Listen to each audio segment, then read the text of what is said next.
आमच्या प्रिय बंधू बहिणींना येशूच्या नावाने आमचा नमस्कार अभिनंदन. सर्वे सरस संगे सकाळ हा कार्यक्रमाला तुम्हाला सर्वांचं स्वागत करत आहेत. आजचं वचन पाहूया. उत्पत्ती 16:13 मध्ये इथे आगार म्हणजे स्त्री देवाला असं नाव देते, एलरोई, मला पाहणारा परमेश्वराला मी पण पाहिली, असं त्याच्याबरोबर बोललेल्या परमेश्वरासाठी ते नाव दिलं. एक परमेश्वर आम्हाला पाहणारा आहे, नेहमी आम्हाला पाहतो.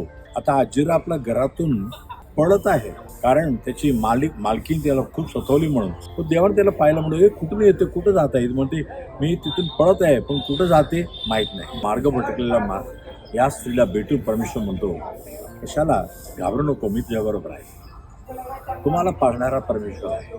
तुम्ही लूका 19:5 मध्ये पाहताय, जक्कई एक झाडावर बसलेला आहे.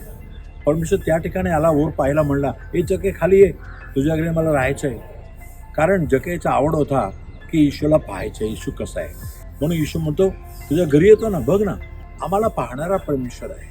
आज तुमची अपेक्षा काय आहे, तुमची आवड काय आहे, तुम्ही काय कशाची वाट पाहत आहात, हे सर्व देवाला ठाऊक आहे. तुम्हाला पाहणारा परमेश्वर. तुम्ही कुठल्या हालातमध्ये आहे, कुठल्या परिस्थितीमध्ये, कुठल्या जागामध्ये बसलेला आहे, काय विचारण्या बसलेला आहे, सर्व कत्र ठाऊक आहे.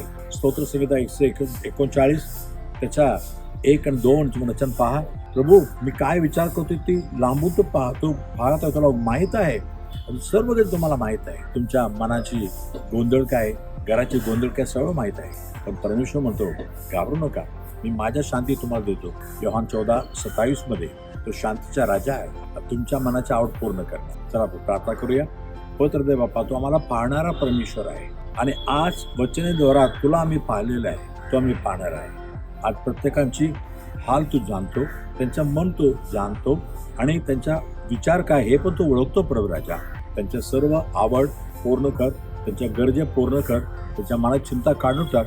तो शांतीने बघ, येशूच्या नावाने मागितो म्हणून ऐक प्रभू राजा. आमेन, आमेन. God bless you. देव तुम्हाला आशीर्वाद करो. आमेन. पुढच्या सकाळी परत भेटूया. आमेन.